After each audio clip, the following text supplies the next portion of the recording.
아시아에서 가장 잘 사는 나라를 꼽으라면 싱가포르를 꼽을 것입니다. 우리나라보다 GDP가 1인당 GDP가 약 2.5배가 높은 나라예요. 상당히 풍요롭고 잘 사는 나라인데, 이 싱가포르를 보게 되면 이 나라에만 있는 독특한 법들이 몇 가지가 있습니다. 그 대표적인 것이 우리가 많이 아는 태형입니다. 엉덩이를 때려요. 잘못하게 되면, 큰 잘못을 하게 되면. 근데 그냥 때리는 것이 아니고 이 집행관이 시속 160km 속도로 때립니다. 그래서 세 대를 정확하게 맞게 되면 엉덩이가 터지게 됩니다. 내가 만약에 7대를 맞아야 돼요. 그러면 3대 맞고 병원에 입원해서 한 달 동안 치료받고 또 맞는 거야. 9대면 3달 동안 그렇게. 이 공포심이 엄청나다고 이야기를 합니다. 이런 이제 무시무시한 법이 있는데, 이런 법만 있는 것이 아니고 또 다른 법이 있습니다. 공공장소에서 침을 뱉으면 최대 80만 원 벌금, 비둘기 모이를 주면 최대 50만 원 벌금. 이 나라에 게이법이 있습니다. 게이법. 동성끼리 과도한 스킨십하다 걸리면 최대 2년 징역형, 껌 씹다가 걸리면 최대 80만 원, 껌 팔다가 걸리면 최대 1억 원 벌금, 유튜브에 외설적 노래를 올리면 최대 징역 3개월, 남의 와이파이 쓰다 걸리면 최대 징역 3년형. 우리 다 지금 징역 걸 것 같아요. 남의 와이파이를 막 씁니다.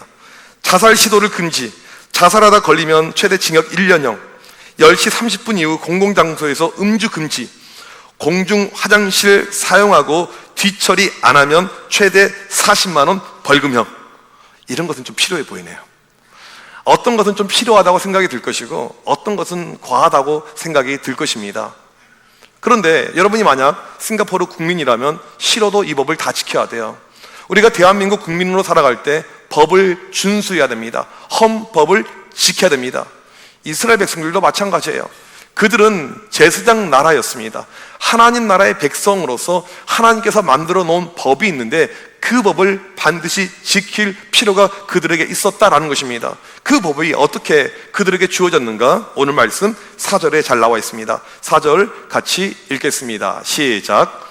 너희는 내가 호렙에서 온 이스라엘을 위하여 내 종 모세에게 명령한 법 곧 율례와 법도를 기억하라. 모세가 호렙산에서 받아온 그 율례와 법도를 기억하라. 내가 만든 법, 하나님 나라 백성으로서 반드시 너희는 이 법을 지켜야 된다라는 것이죠. 기억하라, 구약에 51번 나오는 표현인데 이것은 까먹지 말라 이런 단순한 의미가 아닙니다. 윤리적인 강력한 실행이 들어가 있는 내용이에요. 하나님께서 기억하라 하고 있었을 때는 반드시 그대로 살라라는 실천을 이야기합니다. 그렇다면 그동안의 이스라엘 백성들이 하나님의 말씀대로 잘 살았을까요? 살지 못했을까요?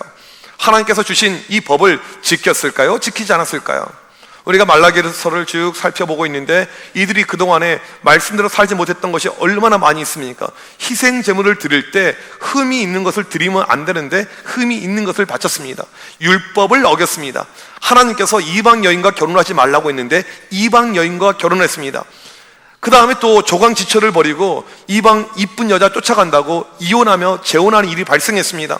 모든 것을 하나님 것으로 인정하는 11조를 드리지 않았습니다. 이들이 말씀대로 지켜간 것은요 거의 없었습니다. 말씀대로 살지 않았던 것이죠. 구약의 법을 지키지 않았습니다. 오늘 말씀 4절 보게 되면 사람의 이름이 등장하는데 모세가 나오고요, 5절을 보게 되면 사람의 이름이 등장하는데 엘리야가 나옵니다. 모세는 구약 율법을 상징하고 엘리야는 구약 선지자를 상징하는 인물입니다. 따라서 모세 더하기 엘리야 하게 되면 구약 전체라고 이야기할 수가 있습니다. 이스라엘 백성들은 구약 전체 말씀을 어긴 것입니다. 지금 하고 있는 하나님의 말씀은 다시 말씀으로 돌아와라 이것이죠. 이 말라기의 핵심이 무엇이냐면 지금이라도 너희가 하나님께로 돌아와라, 하나님께로 돌아와라. 이것이 말라기서의 핵심이 되는 말씀입니다. 돌아와야지 살 수가 있다. 하나님 말씀으로 돌아와야지 너희가 살 수가 있다. 이렇게 이야기합니다. 그리고 만약에 돌아오지 않게 되면 오늘 6절 말씀에 저주를 받게 될 것이라고 무서운 심판의 메시지를 남깁니다. 6절을 같이 한번 읽겠습니다. 시작. 그가 아버지의 마음을 자녀에게로 돌이키게 하고 자녀들의 마음을 그들의 아버지에게로 돌이키게 하리라. 돌이키지 아니하면 두렵건대 내가 와서 저주로 그 땅을 칠까 하노라 하시니라. 아버지의 마음을 자녀에게로 돌이키게 하고 자녀들의 마음을 그들의 아버지에게로 돌이키게 하라.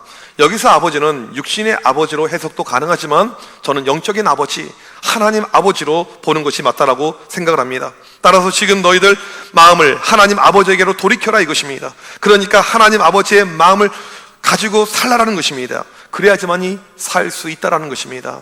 어떤 상황일까요? 이들도 예배 드렸어요. 하지만 형식적인 예배, 마음을 다하지 않는 예배, 이런 모습이었다라는 것입니다. 이들도 신앙생활을 했습니다. 하지만 신앙 따로 내 생활 따로, 이것이 이원화되어 버린 거예요. 교회에서는 열심히 봉사하지만 세상에서는 세상 사람들과 동일하게 살고 있었던 그런 모습들, 이대로 가게 되면 저주받는다. 너희가 살 수 있는 유일한 길은 하나님의 아버지의 마음을 회복하는 길이다. 하나님 말씀으로 돌아가라, 말씀으로 돌아가라, 이렇게 말씀을 하고 있습니다. 오늘 말라기서의 마지막 말씀입니다. 방금 우리가 읽은 4장 6절 말씀은 구약 성경의 마지막 절이에요. 하나님께서 말라기 선지자를 통해서 구약에 있는 성도들에게, 백성들에게 마지막으로 강력하게 주시는 메시지가 무엇입니까? 여호와께 돌아가라, 여호와께 돌아가라. 이 음성을 마지막 음성으로 들려주신 것입니다. 그렇다면 백성들이 이 말씀을 듣고 이제는 내가 회개하고 돌아가야지, 돌아갔을까요? 돌아가지 못했을까요? 이들은 안타깝게도 실패하게 됩니다. 그래서 말라기 선지자 이후에 선지자가 사라지게 됩니다. 선지자가 하는 일은 하나님의 말씀을 대신 전하는, 대언하는 일인데 하나님의 말씀이 사라져 버립니다. 왜요? 아무리 말해도 듣지 않으니까 하나님께서 더 이상 그들에게 음성을 들려주지 않는 것입니다. 여러분, 우리 인생에서 가장 큰 비극이 무엇인 줄 아십니까? 바로 하나님 말씀이 내 삶에 없는 것입니다. 말씀이 사라지는 거예요. 이것은요, 하나님이 내 삶에 없는 것과 동일합니다. 말씀 없이 사는 인생은요, 살아있지만 죽어가는 인생과 동일하다라는 것입니다. 교회를 다닌다고 해서 모두가 성도가 아니죠. 모두 예배를 드린다고 해서 영혼이 살아있는 것이 결코 아니다라는 사실입니다. 여러분, 예쁜 장미꽃을 이렇게 받게 되면 기분이 좋잖아요. 제가 자주는 아니지만 어쩌다가 제 아내한테 장미꽃을 선물할 때가 있어요. 꼭 그때마다 하는 이야기가 왜 이런 것을 준비했냐고 정색을 해서 좀 헷갈려요. 그러면 다음에는 안 해야 되나? 참, 이게 누가 좀 저에게 정답을 이야기해 주세요. 제가 좋아하는 장미꽃은 노란 장미꽃입니다. 노란 장미꽃을 한 다발 이렇게 줘요. 이 장미꽃이 얼마나 이쁩니까? 하지만 실은 이 장미꽃은 죽어있는 상태이죠. 잘려있으니까요. 예배를 드리고 있는 많은 성도들의 모습이 겉으로 보게 되면 화려해 보이고 괜찮아 보이는 아름다운 장미꽃 같을 때가 있다는 것입니다. 실제로는 죽어있는데, 말씀이 없으면 죽어있는 거예요. 말씀이 내 삶에 작동하지 않고 있으면 우린 죽어있는 것입니다. 예배를 드려도, 섬기고 봉사를 하더라도 죽어있는 것이죠. 우리 이번에 직분 받으실 분들 10월 30일 날 이제 우리 또 이렇게 예식이 준비가 되고 있는데, 매일 큐티를 해가지고 이것을 좀 찍어서 올리고 이렇게 해야 됩니다. 아주 기본 중에 기본이 있죠. 말씀을 먹고 살아가는 기본적인 것을 시킵니다. 왜 이런 것을 하게 되냐면, 제가 정말 바라는 것은 무엇이냐면, 교회에서 직분을 받았는데 직분만 받고 봉사만 하는데 말씀이 없는 거예요. 저는 그런 삶이 한 분도 안 계시길 소망합니다. 우리에게 봉사보다 중요한 것이 무엇인 줄 아십니까? 말씀이에요. 말씀이 있어야지 생명력이 있기 때문에 저는 우리 교인들 가운데 열심히 봉사하고 하나님 품에 안기지 못하는 교인이 하나도 없길 바랍니다.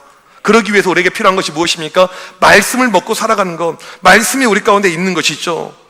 이런 말씀 훈련이 너무나도 중요했기 때문에 하나님께서는 이스라엘 백성들을 광야에서 무려 40년 동안 훈련을 시킵니다. 이들이 광야 가자마자 더 이상 먹을 것이 없어요. 하나님께서 하늘에서 만나를 주십니다. 만나를 주시면서 하신 말씀이 무엇입니까? 사람이 떡으로만 살 것이 아니요 내 입에서 나오는 말씀으로 산다라고 이야기하죠. 광야는요, 직업이 없어요. 직장이 없어요. 소출이 없습니다. 내 소득이 없어요. 그러면 살 수가 없잖아요. 하지만 있다. 너희들 나만 의지하면, 나만 신뢰하면, 나만 붙들면 살 수가 있다. 이것을 보여주는 그림, 이 훈련의 기간이 40년의 시간이었다라는 것입니다. 여러분, 우리는 물질을 중요시 여기죠. 돈이 필요합니다. 돈을 위해서 기도도 할 것입니다. 실제로 돈이 있어야 돼요. 그런데 성경은 분명하게 이야기합니다. 돈 없이 살 수 있다. 물질 없이 살 수 있다. 하나님만 믿으면, 하나님만 의지하면 살 수 있다. 믿으시면 아멘. 이것을 가르쳐 주고 있는 것입니다. 우리 신앙에서 가장 중요한 것은 하나님의 말씀이에요. 말씀이 없으면 살아도 사는 것이 아닙니다. 죽는 거예요. 그리고 마지막에 무시무시한 심판이 있습니다. 지금 이스라엘의 문제가 무엇입니까? 말씀을 거부한 것입니다. 다른 말로 하나님께 돌아가지 못한 거예요. 그 결과가 무엇입니까? 400년간의 암흑기가 찾아오게 됩니다. 오늘 구약 말라기서가 끝나요. 그리고 신약, 이제 마태복음이 등장하지만 실은 연대기로 보게 되면 마가복음이 가장 먼저 쓰이게 되었습니다. 신약이 오기까지 400년의 공백기가 발생을 하게 됩니다. 말씀이 없으니까 심판이 오죠. 400년이라는 시간도 무시무시하지만 심판의 강도가 더 무서워요. 오늘 말씀 6절에 보게 되면 저주로 그 땅을 칠까 하노라 라고 이야기합니다. 저주라는 단어가 히브리어로 헤렘이라는 단어인데 이 단어는요 매우 무시무시하고요 매우 중요한 단어입니다. 구약 성경 히브리어를 가지고 이 구약 성경을 읽게 되면 구약의 마지막 단어가 헤렘이에요. 구약 성경의 끝이 헤렘으로 끝나게 됩니다. 이 헤렘은요 destruction, 파멸을 의미합니다. 파멸이에요. 파멸. 여러분, 이 헤렘이 성경의 진멸 이렇게 많이 해석을 하게 되는데 어떤 의미가 이 안에 담겨져 있냐면 이스라엘 백성들이 가나안 땅에 들어갈 때 첫 번째 성 여리고성을 이제 공격을 하게 됩니다. 이때 하나님께서 여리고를 진멸하라고 이야기하는데 그 진멸이 헤렘이에요. 이스라엘의 전쟁은 두 종류의 전쟁이 있었어요. 하나는 일반적인 전쟁, 전쟁에서 우리가 이기게 되면 그 나라 사람들을 노예로 삼고 그들의 물품을 우리 걸로 약탈해서 나눠 갖는 일반적인 전쟁이 있었고, 두 번째 전쟁은 헤렘입니다. 헤렘은요 다 죽이는 거예요. 생명체는 다 죽이는 것입니다. 너무 잔인해 보여요. 어린 아이부터 모두를 다 죽이고 짐승도 다 죽입니다. 하나님이 헤렘을 선포할 때가 있어요. 왜 그러냐? 여리고 땅에 헤렘을 선포한 이유가 있습니다. 이 땅의 주인은 나다, 이것을 보여주기 위해서. 이 땅의 우상의 싹은 완전히 잘라야 된다, 이것을 말씀할 때 이 순간에 하나님께서 헤렘을 선포합니다. 헤렘은요 생명체가 하나도 남아있지 않은 무시무시한 심판입니다. 지금 하나님께서 이스라엘을 심판하십니다. 끝까지 돌아오지 않을 때, 끝까지 말씀 가운데 있지 않을 때 그냥 심판이 아닌 너희들 향한 심판은 헤렘이라고 이야기합니다. 완전히 망하는 거예요. 여러분, 이 무시무시한 헤렘이 1년 2년이 아닙니다. 무려 400년 동안 지속이 되는 것입니다. 이 상태로 계속해서 가는 거예요. 말씀 없이 살아가는 인생의 최후가 바로 이것이죠. 여호와께 돌아오지 않는 자의 최후가 이것입니다. 신앙생활을 하였고 교회는 다녔지만 하나님 없이 말씀 없이 살아가고 늘 죄 가운데 있었던 그 인생들 향해서 400년 동안 헤렘이 있었다라는 것입니다. 여러분 생각해 보십시오. 여러분의 인생이 헤렘이라면, 여러분의 가정이 헤렘이라면, 여러분의 자녀들 가운데 헤렘이 찾아온다면 이것만큼 비극적이고 끔찍한 것이 어디 있겠습니까? 그런데 오늘 말씀은 너희들 심판, 헤렘으로 다 끝났다, 너희는 끝이야, 이렇게 성경이 마무리되지 않고 있습니다. 우리에게 주시는 특별한 말씀이 있어요. 우리 5절을 같이 한번 읽도록 하겠습니다. 시작. 보라, 여호와의 크고 두려운 날이 이르기 전에 내가 선지자 엘리야를 너희에게 보내리니. 내가 나중에 너희에게 선지자 엘리야를 보낼 걸로 약속합니다. 그럼 엘리야가 누굽니까? 구약을 대표하는 선지자예요. 구약의 선지자의 넘버원이 엘리야입니다. 엘리야는 죽음을 맛보지 않고 천국으로 직행한 사람입니다. 엘리야가 활동했던 이 시대를 보게 되면 북이스라엘이 가장 부강했던 때입니다. 경제적으로, 군사적으로 가장 잘 나갔던 때가 바로 이 엘리야 시대예요. 그때 왕이 아합이죠. 일반적으로 나라가 부강하게 되면요 영적으로는 타락을 하게 됩니다. 윤리적으로 타락하게 되는 거예요. 그 시절에 나라는 부강했지만 백성들이 바알과 아세라를 숭배하면서 얼마나 영적으로 타락했는지 모릅니다. 그때 이 엘리야가 목에 칼이 들어오더라도 백성들을 회개하라고 선포했어요. 여호와께 돌아가자, 여호와께 돌아가자, 여호와께 돌아가자. 이세벨이 그를 잡아 죽이려고 했지만 끊임없이 이 회개를, 하나님께 돌아감을 선포했던 선지자가 엘리야입니다. 지금 천국에 올라가 있는 이 엘리야가 다시 올 것을 약속합니다. 매우 신기하죠. 성경을 보게 되면요 늘 패턴이 동일해요. 우리의 죄로 인해서 하나님의 심판이 임하게 됩니다. 그리고 우리는 끝장이 나는 거예요. 끝장 나야 되는데 하나님께서 늘 한 번 더 기회를 더 주십니다. 우리는 기회가 없어요. 가망성이 없습니다.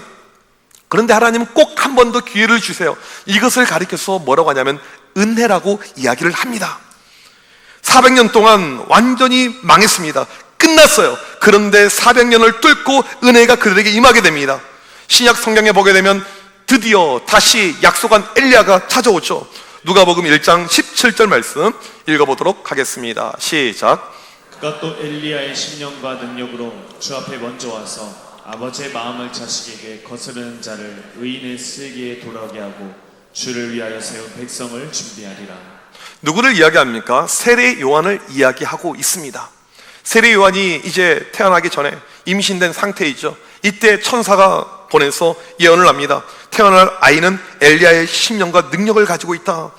이 말라기 4장 6절의 말씀과 동일하게 아버지의 마음을 이게 돌이키게 하는 이런 역사가 나타날 것이다. 말라기의 예언대로 그대로 말하고 있습니다. 누가복음 1장 17절에서 말하고 있는 그 사람은 바로 세례 요한을 이야기합니다. 물론 그렇다고 해서 세례 요한이 환생한 건 아니에요. 우리 기독교는 성경을 환생을 말하지 않습니다. 다른 인물이 태어나는데 엘리야와 같은 능력의 사람이 태어나는데 그게 세례 요한이라는 것입니다. 마태복음 11장 12절 14절 보게 되면 예수님도 분명하게 말씀하십니다. 세례 요한의 때부터 지금까지 하면서 오리라 한 엘리야 곧 이 사람이니라. 바로 엘리야가 세례 요한이다라고 이야기를 하고 있습니다. 400년 전에 이스라엘 백성들의 회개를 촉구하면서 하나님께 돌아오라고 했는데 그때 실패했습니다. 하나님께서 이들에게 한 번 더 기회를 주기 위해서 400년 만에 약속한 엘리야를 보냅니다. 그 엘리야가 세례 요한입니다. 세례 요한이 와서 한 사역이 무엇입니까? 오늘 말라기 말씀 그대로입니다. 우리 마태복음 3장 1절 2절을 같이 읽도록 하겠습니다. 시작. 그때 세례 요한이 이르러 유대 광야에서 전파하여 말하되 회개하라 천국이 가까이 왔느니라 하였으니. 첫 번째로 했던 사역은 회개하라. 엘리야가 했던 것과랑 동일한 사역이에요. 하나님께 돌아와라. 여호와께 돌아와라. 그만 죄를 지어라. 회개하지 않으면 또 헤렘, 또 망한다. 세례 요한은 백성들을 죄에서 해방시키는 사역을 했습니다. 회개하지 않으면 조상들처럼 망하게 된다. 심판하게 된다. 저주가 있는다. 여호와께 돌아와라.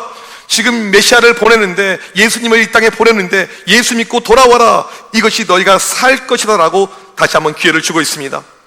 여러분, 하나님께서 오늘 이 시간 우리에게 한 번 더 기회를 주고 계십니다. 하나님은 여러분이 돌아오길 원하고 계십니다. 주님께 돌아오길 간절히 소망하고 있습니다. 언제까지 이런 식으로 신앙생활을 하겠습니까? 여러분, 지금 우리가 살 길은요 경제의 회복이 아니에요. 지금 우리가 살 것은요 물질의 축복이 아닙니다. 하나님께 돌아가는 거예요. 여러분, 가정에서 지금 우리에게 필요한 것은 자녀가 공부를 잘하는 것이 아닙니다. 자녀가 좋은 대학에 가는 것이 아닙니다. 이 자녀가 하나님께 돌아오는 거예요. 하나님께 돌아가는 하나님, 내가 되게 하여 주셔서 하나님께 돌아가는 우리 가정과 우리 자녀들이 되게 하여 주셔서 이런 마음을 가지고 하나님께 간절히 기도하길 소망합니다. 세례 요한이 그냥 땅에서 회개를 선포한 것이 아니고 우리를 살리기 위해서 한 것입니다. 우리를 살리는 일이죠. 세례 요한은 회개를 선포했습니다. 우리를 살리기 위해서. 그리고 또 다른 사역이 있었습니다. 실은 세례 요한은 예수님과 친척 관계인데 6개월 먼저 태어납니다. 그리고 두 번째 이런 사역을 하죠. 나는 주님의 길을 예비하기 위해서 이 땅에 왔다. 요한복음 1장 23절에 보게 되면 자신을 광야에 외치는 자의 소리라고 이야기합니다. 이 말씀은 구약 이사야 40장 3절이 예언된 그 내용 그 자체입니다. 우리 이사야 40장 말씀을 같이 한번 읽어보도록 하겠습니다. 시작. 외치는 자의 소리여 이르되 너희는 광야에서 여호와의 길을 예비하라. 사막에서 우리 하나님의 대로를 평탄하게 하라. 이 말씀 그대로 세례 요한이 요한복음 1장에서 이야기를 하고 있습니다. 매우 놀랍습니다. 세례 요한은 나는 이따가 사라져버리는 소리에 불과한 존재이다. 아무것도 아니다. 나는 하나님의 길을, 메시아의 길을 예비하기 위해서 왔다. 즉 나는 길을 닦는 사역을 하는 사람이다. 어떠한 길을? 우리의 구원자가 되시는 예수 그리스도의 길을 예비하는 사역이다. 얼마나 대단합니까? 따라서 예수님께서 여자가 낳은 자 중에 세례 요한보다 큰 이가 없다라고 이야기를 합니다. 이렇게 정리할 수가 있어요. 세례 요한은 우리를 주님께 돌아가는 사역을 했고 동시에 수많은 사람들이 주님께 돌아가기 위해서 그 길을 닦는 사역을 했다라는 것입니다. 여러분, 오늘 이 말씀은 우리 개인에게는 우리가 하나님께 돌아가야 될 적용이 있는 것이고 또한 이 교회는 세례 요한의 사역을 계승하는 가운데 필요한 적용이 있는 것입니다. 하나님께서 이 땅에 교회를 왜 만드셨습니까? 교회를 만드신 이유는 이 땅에 방황하는 수많은 영혼들이 주님께 돌아오기 위함입니다.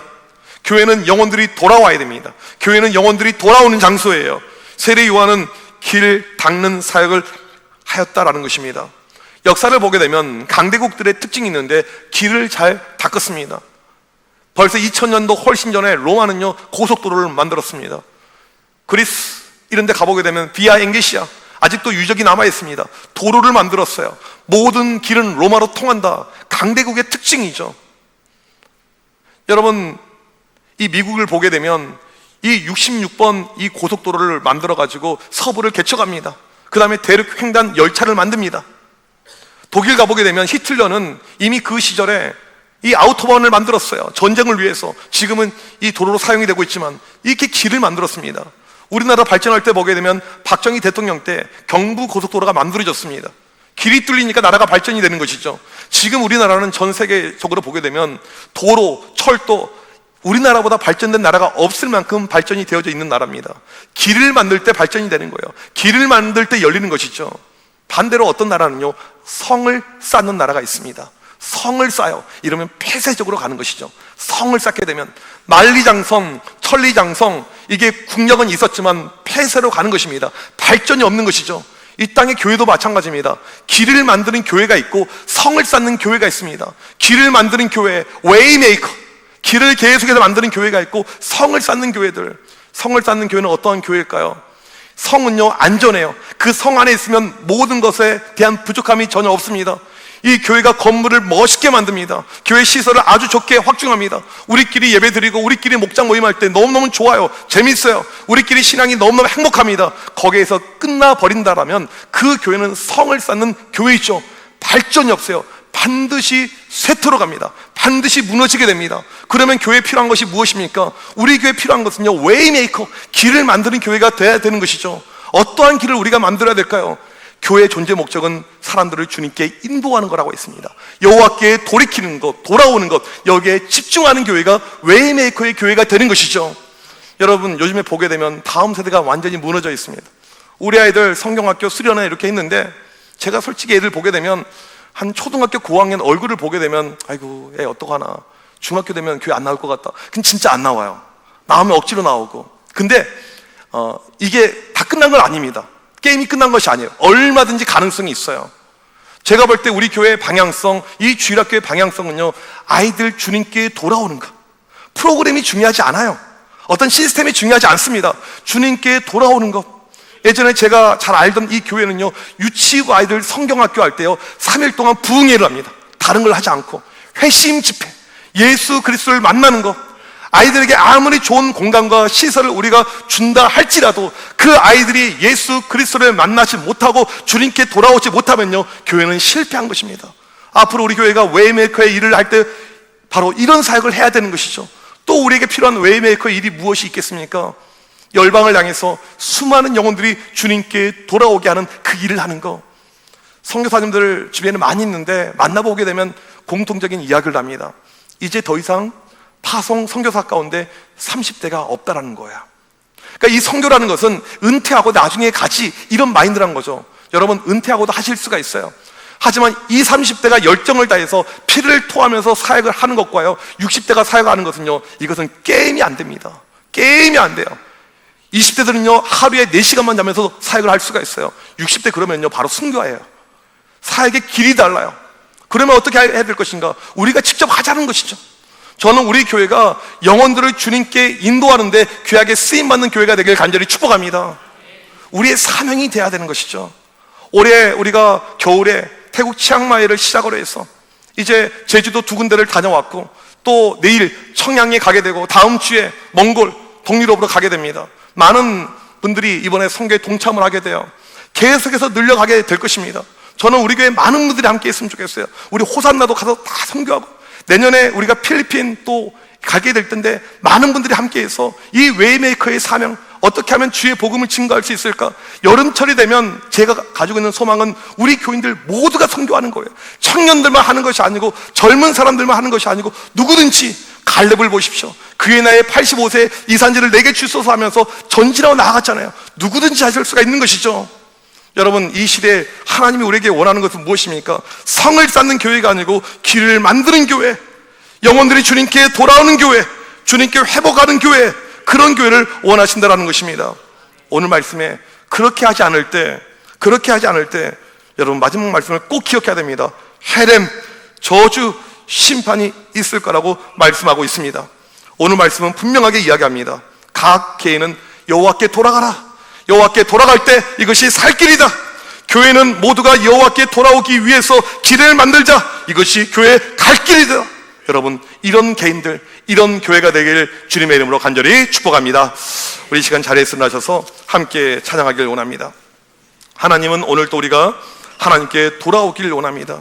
주께 가까이 날 이끄소서. 주님께 나아가길 원합니다. 내 영혼이 간절한 마음을 가지고 주님을 찾으며 주님께 돌아오는 놀라운 역사, 하나님의 길을 만드는 역사 우리 가운데 나타나게 하여 주시옵소서. 우리 시간 찬양하겠습니다.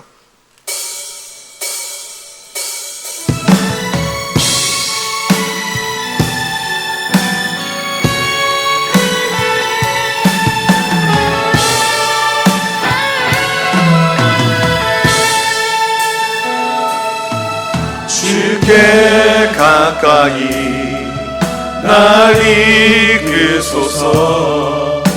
간절히 주님만을 원합니다.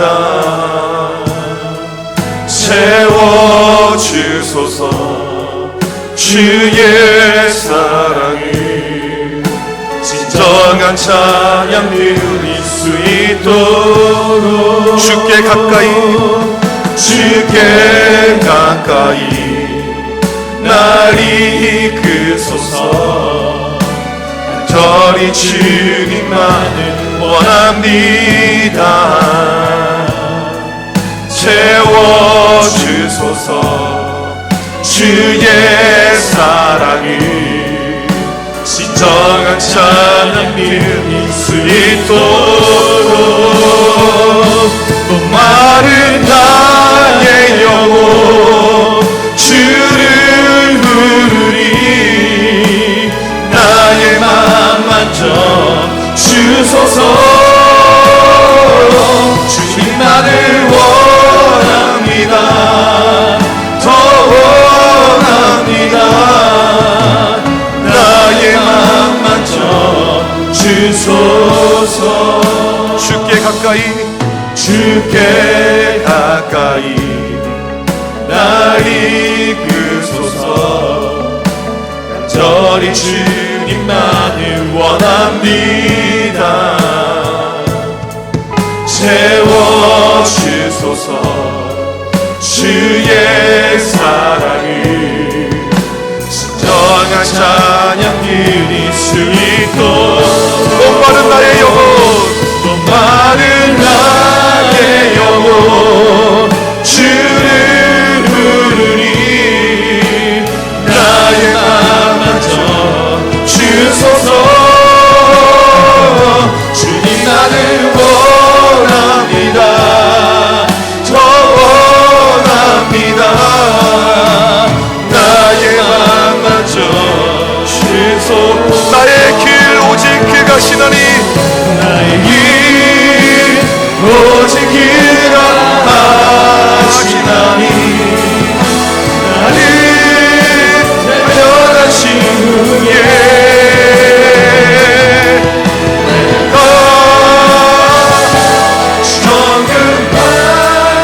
정금같이 나오리. 나의 길 오직 그 가시나니 오직 그녀 하시나니. 나를 변하신 후에 너 정금같이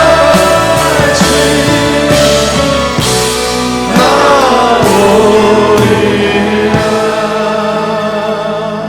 우리 시간 먼저 기도할 것은 여호와께 돌아가게 하여 주시옵소서. 우리의 죄악된 것을 떨쳐버리고 주님께 온전한 모습으로 돌아가는 우리 모두가 되게 하여 주옵소서. 하나님 말씀이 우리의 삶의 중심축이 되어서 오직 말씀으로 살아가게 하여 주시옵소서.